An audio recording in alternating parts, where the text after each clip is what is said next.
All right, so we are here for code golf, like the zen of writing bad code.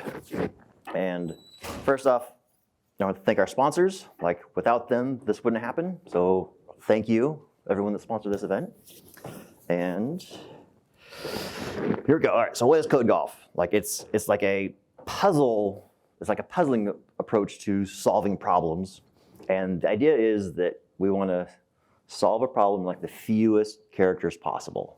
All right, so and just like in golf, the low score kind of wins here.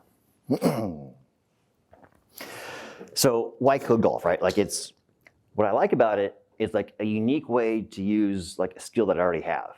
I kind of have this whole body of knowledge around PowerShell, and you got this challenge that now you're like solving the challenge, but you're now starting to like really abuse and twist the language to do stuff it was never meant to do.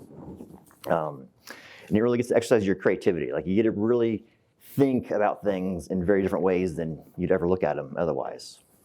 And the types of problems that you're given in like code golf tend to be like good like code interview type problems. They're fairly simple. You can probably do in a quick sitting to actually solve the initial challenge.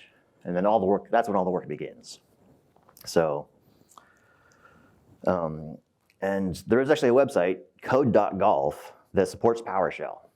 So and they've got a leaderboard, so you can solve the challenges, they'll run the PowerShell to validate it, and they've got 70-some holes. In fact, they have lots of languages, so if you're C#, Python, just a little bit of everything there to play with.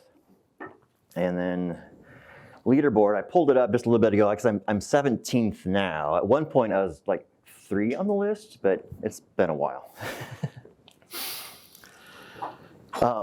And then disclaimer, just because you can do something, it doesn't mean that you should, right? Like, we write good professional code. It tends to be verbose, easy to read, because you spend so much time reading code versus writing it. You want it to be easy to read, good variable names, reusable, testable, all that. And code golf is none of that. I have a blog series called Everything You Want to Know About Hash Tables or whatever, and quite often I'd have little tidbits. I'm like, I don't want to tell people about this because then they'll use it. And this talk is just full of that stuff that you shouldn't be using. All right, so let's jump into actually some code samples to see how twisted and fun we can make PowerShell. All right, let's do a quick theme change here, so it's easier to see on the film. We'll go. All right, excellent. All right, so then just a little housekeeping. So in my script here, we're basically going to run through some just sample pieces of PowerShell. Little housekeeping. I have a little output notation where if I'm doing this little, hash symbol arrow, it's like what the output might be, because I might have like several things. We're just looking at small little output type examples. And I might describe like the number of characters for something as like this 8 colon or like this, just so that you don't have to keep counting them each time I'm adjusting the number of characters. So working with code golf, the tests will generally be around what's outputted to the host, or just outputted, right? So you can do write host, write output, or just drop a string, right, as the output. It's going to count in the validation and checks for code golf. And then when accessing arguments in code golf, like sometimes they'll give you a challenge of like, here's like 7 or 100 things to process. They're actually passed into your scripts using the args, like $args. Like that's gonna have all your arguments for the challenges when they come up. And we'll use one that uses that in our testing here. And then some of them use Unicode characters, and you can just copy and paste Unicode characters around in your PowerShell. So if you have an example that says, here's some flags or arrows, you can literally copy and paste from the description into your strings and scripts to use them. All right, and if you're using the VS Code, you can actually turn on the editor render white space. So here I can see indications where there's white space where I wouldn't otherwise see it. Now, PowerShell, actually, there's a lot of white space you don't need in PowerShell, and we're going to see some kind of fun examples of that here. So, for example, like this can be just one line, right? No white space. New lines count, so that a new line, even if it's at the beginning, that's another character. So anywhere we can rob those characters in our PowerShell, the better. All right. So then, math operators. This is one of the first places you can start just like throwing away spaces. So like it's very common just to have white space and to make stuff easy to read, but here like you can literally bump every number right up next to the next one without any spaces, and same for variables, right? We can just like string this all together quite nicely. It gets more fun when we start talking about other operators. There's actually a lot of operators in PowerShell. And I'll come back to a couple examples, and then the pipeline, like we all know, for each, we can just do this % sign. Like we don't need any spaces in here at all to enumerate an array and dump them all out and process them. All right, so the comparison operator. Here's our first fun one, right? Like you don't actually need to put spaces on either side of this operator. So you can literally just say 5-EQ5, and this is valid PowerShell. And this is where they start getting kind of weird that you can actually do, do this. Same for just variables. Like PowerShell knows to parse this separate from the variable name, and then you can chain these, right? So your AND operators, your OR operators, like we just start mushing stuff together wherever we see spaces. Like, in fact, that's the best tip to start with is you see a space, delete it, and see if your code still works. Like, so I discovered so many things, just like, I don't think I need that space. And no, I didn't. There's the ternary operator annoyingly needs like spaces between a couple spots. But other than that, I feel like I don't. Okay, so the join command. This is fun. So, not only can you like join arrays and collections together with stuff, but you don't need the space between what you're joining and what you're passing in there. And even if it's like a number, so if I want to actually put a delimiter in somewhere that's like the number 0, I can just join my array and it'll shove it right in there. And that's one of the first. It looks so odd seeing that so close, but it's an operator, so we're good. Did you know you could join an array on the left side? Like if I actually just want to join all the characters together with nothing in between them, I can just put here. So let me start running a couple of these. So here, we load my array, and we just join that array. Yeah, operators are fun. Split. So we can also, split values, right?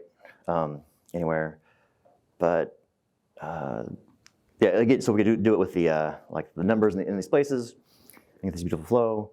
We can also split on the right side as well. Like we can split all the values over here. So, like this is one of those. Just because you can do this, like don't be putting these in your normal scripts, right? Because somebody's gonna see that and think there's no way that's right. And yeah, but if you're on the shell, the terminal, sometimes you can quickly just pop out a couple of these. How did 99 know to split on a space? By default, it splits on a space. So that's just what splits on if you give it nothing to split on. No, that's a great question. So the question was, how does this guy know to split on the space here? And that's. Is this for the $OFS built-in variable? No, it doesn't take a sense from OFS. And also it trims any empty entries on the answer bit. So if you have like space 1, space 2, space 3, it will also remove the spaces without giving you a bunch of empty strings. Oh, wonderful. Yeah, it also Nice. Oh yeah. So the comment was that we can auto trim these values as well because split is removing them. Replace. So right, we can we have some values, like here's the value, we're replacing something else. So if we want to remove, this character, we put in an empty string. Or you just say, just leave that off. Just say replace the dash and don't tell it what to put in there, and it will remove it from your string. And then I keep going back to like numbers as my references here, because if you can use that as a delimiter in some of your tricks, you're saving a quote here and a quote here. And there's two characters you save by using a number instead of a dash or a comma in your CSV. A lot of CSVs are just something 0, something 0, something 0 instead of commas, because I can shave those two characters there. Replace can be chained. So you can actually have like replace, call replace, back to back with no spaces in between. Anyways, just fun, weird things you can do with operators. Then arrays of strings. So that's another thing that you might have like a long list of things you need to process, right? A nice, beautiful thing you'd see in your production code, beautifully indented. But maybe we can do it all inline. And I don't actually need to say it's an array, right? Because PowerShell knows if you put commas in there between your things, it's an array. So there's 3 more characters we drop. Depending on how many things you have, we don't need the quotes. Like if you do like a write output in several words, you don't need to put quotes around them. And echo, like this is one of my favorite little hacks on the shell is I will echo several things to get them in an array or in a collection without having to add quotes around every little item. So as I run this echo here, we get first, second, third in the output. And depending on the challenge in the case, like maybe it makes sense to have everything like in a string and then you split it up. So like here's a case where everything's in line. And again, here I'm using my 0 as a delimiter. But we start looking at like multiple line strings, right? We're pretty familiar with the here string. And we just know if we're going to do multiple lines of strings, you use the here string so it wraps cleanly. But you don't actually need to use a here string for a multi-line string. Like strings are multi-line by default. It's just really ugly in your code and breaks easy because you can, if you put your quotes in there or whatnot. But this can be a fun surprise when you run this. So in the next example, right, I've got like a multi-line string. I split on the new line as a way to convert it to an array or a collection later. Pre-sizing arrays, sometimes you need an array of a certain size, right? If I just need a 20-character array, I just spit out those numbers and overwrite them potentially. But if you actually want like 0, like an array of 20 that has zeros in every spot, you can actually take an array of 0, make times 20, get 20 elements. And then here, like I said, you can use a comma to delimitate an array. So we can do like comma 0, that's an array of 1 item 20 times. So when we run this, I get the beautiful, $8 20 zeros.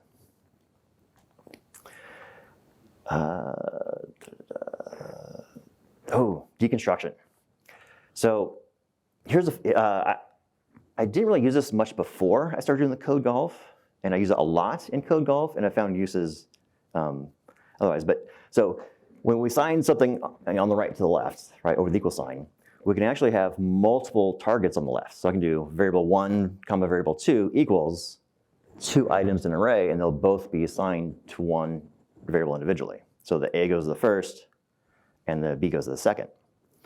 A great place to use this is like splitting, an email in half. Like I want to get my username separate from the domain. If I split, that's a 2-item array, and I get assigned to the user and domain like all in one nice clean line. So this is a handy one for your shell. And then if you have like extra values, like the first one will get the first item in the array, and then everything else will go into the second variable. So if you have a trick where you want to get rid of the first thing in the list, you can assign the 1 to the 1 variable, and everything else will go to the second one. We can also kind of do this with assigning nulls to a variable as well, to where I can only say, first comma second equals A, the second variable is assigned null. Like, look how few characters that is, right? Like, if I need to get a null variable in there, it's at least, what, 3 here? And here I just had to add the comma to effectively assign a null to a variable that didn't need it. And then if you want to swap variables, all right, so if something is assigned, A and B on the left and right, like instead of having to go from, I want to put the first one in a temp because I want to get it assigned to the second and juggling them around, you can actually on one line assign them so they get swapped between the two variables. And assignments can be chained, so I can say, A equals B equals C and the value, and they'll all get assigned the same value in a run. And then another trick we use quite heavily in code golf is like normally when I run n equals A, there's no output, right? Like so when I run this now, it'll do the assignment. But if I wanted to do the assignment and get the value, like I could do comma $n and I get it in the output. But PowerShell allows us to when we wrap it in parentheses. In this case, when we run this, it's spitting the value out. So quite often you can assign a value and use it immediately versus assign it and have a second reference to use it. Like it's sometimes it doesn't seem like you're saving much. Like so, like for the example is right. So if I have like $n here, you're going to say, well, that's 2 characters. This is 2 characters. Like, did I really save any space, right? If I'm right here, but you're missing like the new line. So not only the new line is what I'm saying. I'm saving 1 character by doing it with those parentheses versus nice, clean, and easy to read. And then like so we're adding 1, right? Like n plus 1 or n n plus equals 1. There's also the from C++. There's like n plus plus and plus plus n. They're very similar, like they're both incrementing, but the one nuance is that if I do n plus plus, it's like it'll like use the value and then increment it, or if I do plus plus n, it increments it and then uses it. Now there's an edge case here where, let's say, I need a certain value now versus like here's an example where I take j, I get the value and add it to 20, and then increment it. Versus I increment it and then add a 20, but afterwards they're both equal to 2. So like if you need to like offset where the value shows up in your calculations, you'd want to use the plus plus before, the plus plus after. And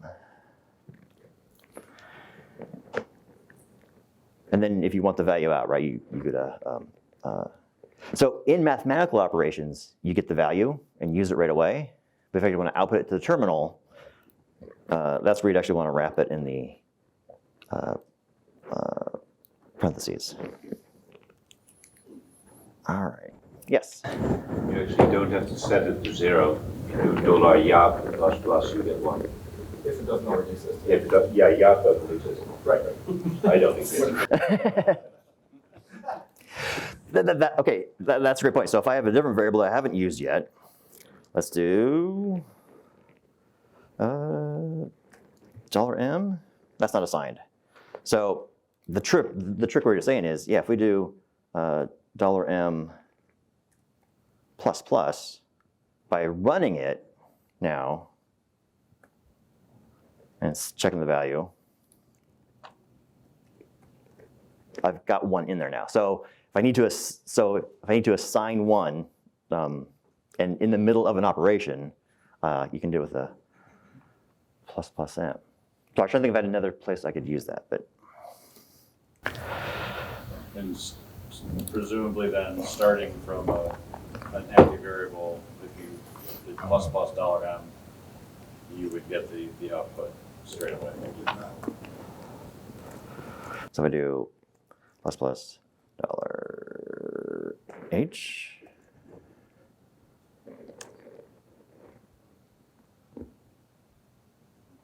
And if you took away the friends, I'll come back on. there's something else to play there, but I want to, yeah, I don't know what the nuance there is, but I want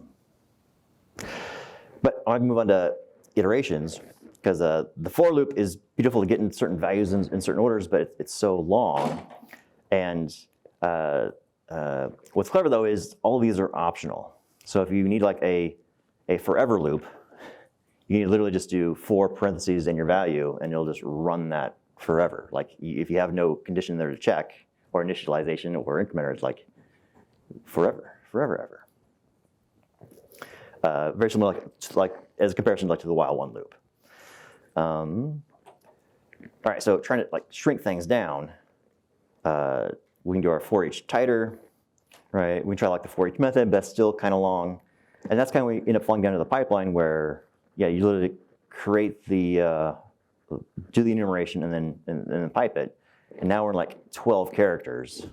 We've got the numbers 1 through 100 to use somewhere else. So there's many times I'll start with a larger loop, but I can fall down to this quite nicely that, yeah, if we just pipe it over, this is like one of the tightest ways to do this loop.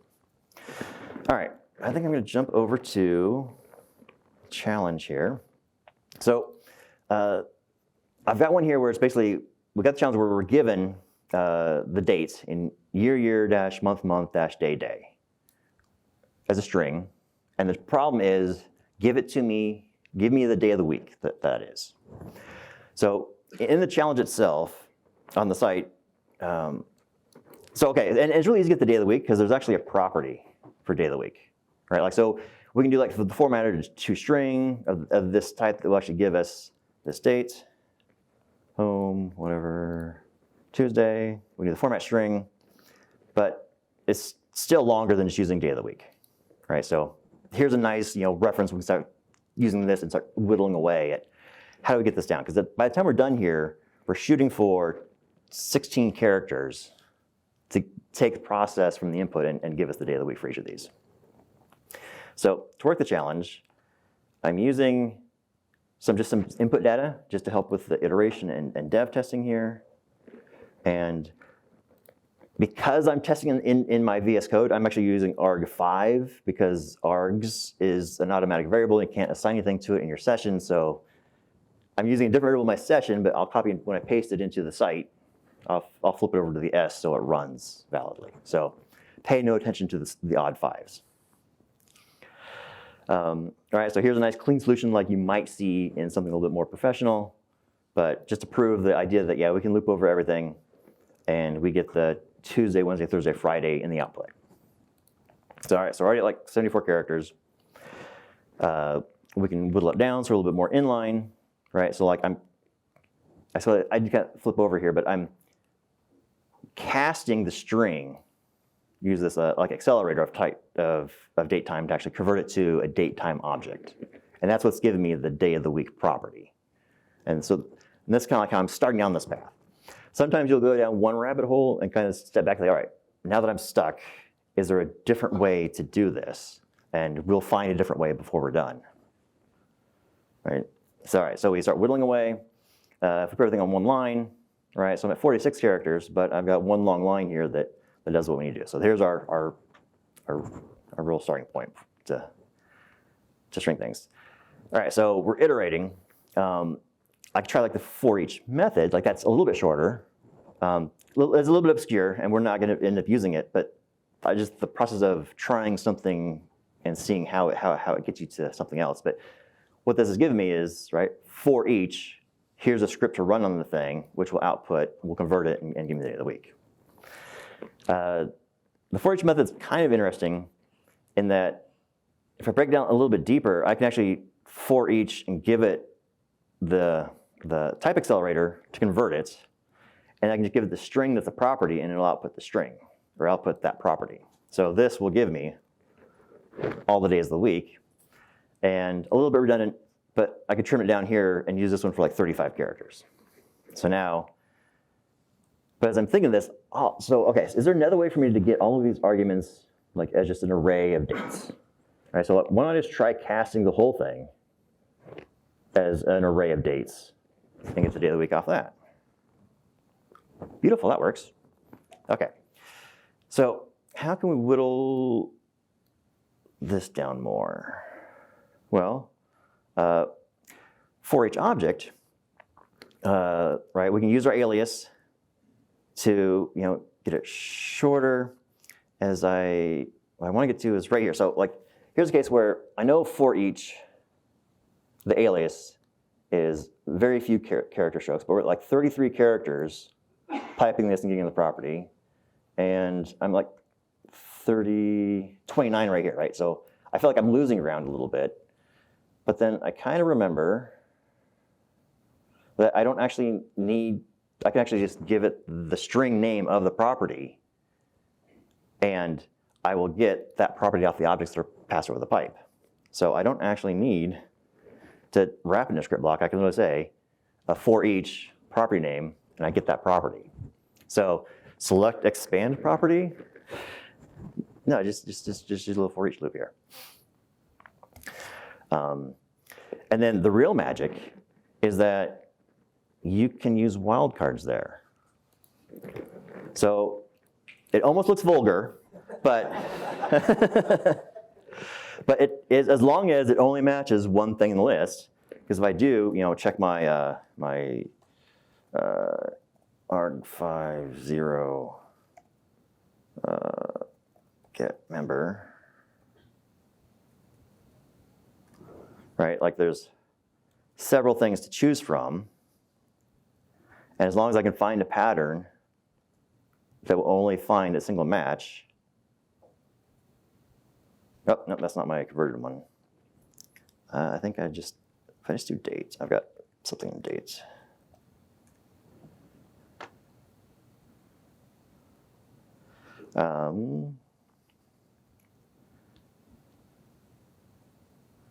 Add something, day of the week, there it is. Now, it's kind of the only thing that ends in K, but my nuance is that there is a private method that's get something underscore, like there's an accessor that actually has the same pattern of ending in a K. So if I run just this, which feels like it should have worked, until it complains that it doesn't, I was able to slip this back in there. So this is fun. Like this feels like something you might use on the shell, right? Like you're doing something quick and dirty now, you can just kind of like grab the one property off of a. You can shave off 3 characters if you pipe out 5 to get date. Ooh, I think you're right. So what about get date, right? So get date does conversions. And in fact, as we run this, right, okay, so we can pass as a parameter. And as I looked at it, I didn't realize it at the time, there's actually a format on there. So maybe I didn't even need to do all that other stuff. Like sometimes there's a simple answer sitting there, but I went through the exercise and that's told me, okay, I got to search a little bit deeper, and then I'm like, let me just back up, rethink through things. So get date, we'll do this with the format. And the DDD is, I looked it up, and that's the thing that says, give me the day of the week. So from here, we can build on that. And man, that's actually super clean. But okay, so, all right, so now we're down to like 22 characters with the get date. And now here's one of those things that you've probably known but thrown away, right? Like, it's that you don't need the get on commandlets that start with get. So you can actually just say date, and you'll get the date. So it's just like, like we got like, verb. If I just type verb, I get all the verbs. So there's like a shadow alias. And now, unless there's an actual like executable or a keyword that matches that, so process doesn't work. Like get process, because process is a keyword in something and it blows up. But date, there is none. So if I just type, run this guy here. Yeah, I actually just run dates. I get today's date. So we're there. Now I've just shaved off, those 4 more characters. So now I'm down to 18. And now this was so elegant, but it's actually not like the longest thing on here. So if I go back to that trick I had before and bring in that wildcard pattern match, now I'm at 16 characters of matching on the line with the shadow alias for gets and the for each property name wildcarded. And now we're at a nice, very elegant. you don't usually see this, but this is a very elegant looking, code golf solution. Many of them are like this wall of characters, but this guy here came down to just something that was like, don't be putting this like in your scripts that you're checking in, but man, when you're on the terminal working these are the fun ones. So all right, so we learned a couple tricks in this that we might be able to use. Yeah. And that's, yeah, so if I actually bounce over to the final solution where I fix that, we hop into Code Golf, the site. There is,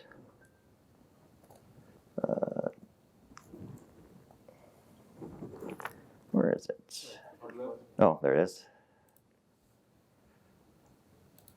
Play around, PowerShell. As we run that. So when we run it on the sites, down below, it'll actually show you like what the arguments are, what the expected is, and what your output is. In this case, when you run it, it actually changes the dates. So you can't like just hard code a certain output. If you actually have a mistake in here, something extra or whatever, and it's ran, the output is going to tell you not only did it fail, but it'll actually kind of do this little line by line thing and tell you exactly, like, oh, hey, you've got a 0 here, it's not on this right side. So it gives you the diff between the output. So when you're like whittling closer, you can get a feel and see, what pieces need to be tweaked or adjusted to get your final solution. And then part of this is there's a leaderboard over here. Now it just so happens that in this case, this is the top tightest solution because I have no idea. I mean, yeah, obviously we can't get smaller than that one. Yeah. All right, so I've got one more challenge. I could probably run through pieces of it pretty quick here. Fibonacci. All right, so this is a little bit more mathematical. Like there's a lot of like computer sciencey type problems. And the Fibonacci sequence is we're starting with like, what is it? It takes like 2 values, adds them together to give you the next one. So 0, 1 gives us 1, 1 and 1 gives us 2, 2 and 1 gives us 3. So basically, and it kind of like increments and grows in there. And the challenge says generate the first 100 of them. So it's a pretty well-known problem pattern. And this is like a very verbose solution that the way I'm going to solve it is I'm actually going to just keep track of the first and the second one and these like current and next variables, and then I'll shove in a temp variable as I add them and swap them around. So it's like I'm counting because I want to output the first 30. I'm going to output to the output just the value that I'm currently on. In this case, it would be 0 because we're at the first loop. And then I'm saving the next value, and I'm adding the current and the next together to give me the next, and I'm pulling the current or out of temp to save it. So the next loop, I'm kind of in this nice clean state. And don't worry, the math actually works. Here it's a little bit tighter, just so that a little bit tighter variables. But as we run this, I'm getting the first 30 Fibonacci numbers. So the first thing is I'm like getting an algorithm that actually works. Then you start chipping away at it, and I'm like, okay, let's get rid of this temp variable. Like maybe I don't need to shove this to the side to begin with. We can use that other trick I was doing where I can do the swap in line, so I can actually shove B into A and actually add A and B together to shove it back into B. And that's effectively what I'm doing here with the temp variable. I'm able to like get rid of that by using this dude all in line. Okay, so all right, so I've got that whittling away a little bit more. Like, okay, what if I don't have to initialize the A? Right, like sometimes you're just assigning something to 0. Can you get away with not doing that? And in this case I do, but I still want the 0 in the output. So here I'm kind of using like the null coalescing operator, right? So if A is null, give me whatever's on the right instead. But once it's initialized, once it's gone through and like one's been added to it, it won't be null anymore. So you start using like the null coalescing, the ternary operator, like there's operators in PowerShell that you're probably, like if you're trying to be compatible with 5, you're not running, that they added. But all of this CodeGolf site is PowerShell 7, so you can kind of use those new tricks and operators. And yeah, so no calling. So okay, so we're a little bit better here. Maybe I don't need to do like, instead, let's actually just output the 0 all on its own. And then I don't have to worry about assigning the check for it. Like I just output the 0 and then work through the algorithm. Since A is null the first time through, nothing is really output. So it's effectively skipping it over in a loop. And you start like, yeah, you start playing with these. All right, so how do we not initialize the B at the beginning? All right, so here's the same thing, but I'm checking, okay, if B is not initialized, I use the null coalescing to actually, give me the 1 instead. So I can skip the B initialization. All right, so here, so here instead of doing like the deconstruction, I move the assignment to A more inline. So it's like B needs A plus B, but I need to get the value of B into A, but I need to use the old value before I do that. So here I'm actually in line. I'm like, return the A value, assign B to A, but give that value the operation, and I've saved, a couple more characters just by like shoving those more in line. And then maybe I can juggle things around because, so I also like swapped where I'm outputting the A, right? So okay, so maybe we don't even need that because where it's in the loop, I kind of, through trial and error, I'm like, oh, I can just use the B at this point because we haven't added anything in there yet. And if I'm just doing this, I'm back to the point where, well, what if I could just output this when I do the assignment? So then I put the parentheses around here, so I've basically removed a value that I'm outputting using the parentheses instead to save, effectively one character, but I save it nonetheless. And now we're tight. Okay, so let's remove these spaces. Like I left the spaces in to make it maybe readable, but as we dive in next and actually like remove the white space, I'm down to this monster of like 29 spaces that if I started with this, I couldn't tell you what it's doing. But walking through it and getting to that point, I'm now like 29 characters for the Fibonacci, and that's not the fastest solution. This is my fastest solution, so go ahead and try to beat me on this one. But this is as tight as I've gotten this one, and I know I'm like, man, I feel like this might be the heavy one, but I don't know. And it's like, so when I'm looking at the solution, I'm like, I feel like there's too many characters in here. Like once it's small, like that feels expensive, and that's how I approach iterating and tying down to these nice, tighter, smaller solutions. How many characters is the shortest? Yeah, let's go over and take a peek. 27.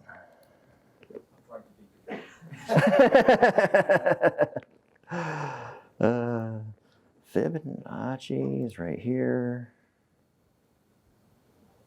Yeah, 27. And I'm at 29. Is that my latest? Yeah. Yeah, I'm at 29. So like there's, and that's the nuance. Is like, is there like one character I could shave in my current algorithm, or I'd take the wrong approach entirely and have to come back to save those? It's like, in fact, I think I took another more like computer sciencey approach, like with arrays. Like, okay, maybe if I put stuff in a large array, and as I work through it, I put the values in there and then I output it. Like that's one thought process I had, and I explored it, it didn't pan out. Like, okay, I mean, that's already a lot of characters. But like, well, what if we just shorten the array, right? If I just I need the 0, 1 for my math logic to work, but the rest of it can be all zeros, right? So we've already seen, like, okay, I could pre-populate this. And then as I was thinking through it, I'm like, okay, so it's very computer sciencey. We got lots of variables, I -1, -2 to reference off where I'm at, but it's effectively running through the whole thing and grabbing the values behind it, adding them together and putting it in, and working its way down the chain.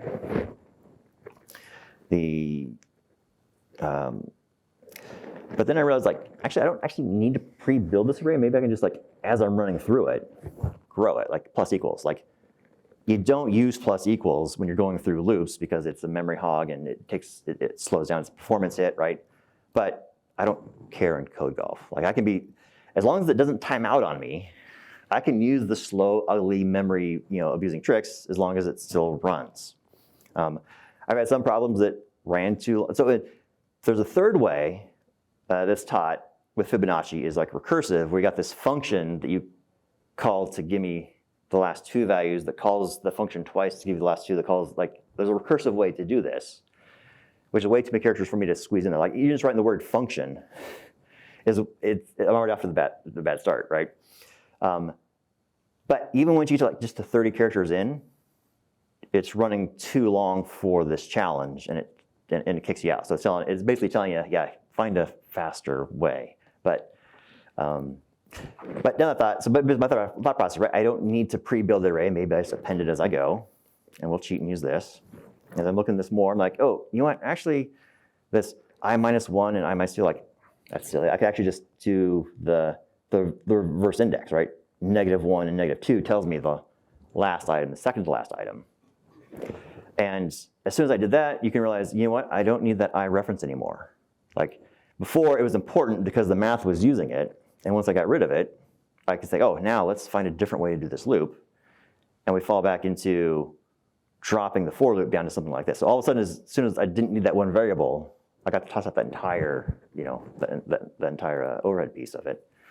And now we're down to 43. We remove the white space and inline it. I'm like 36, and still too long, right? And this is one of those where you get stuck here.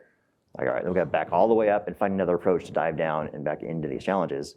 But each one was just a creative exploration of what PowerShell does in a nice, computer science or a scientific method type of way. Like, what would happen if I do this? Like, no, that doesn't work. That doesn't work.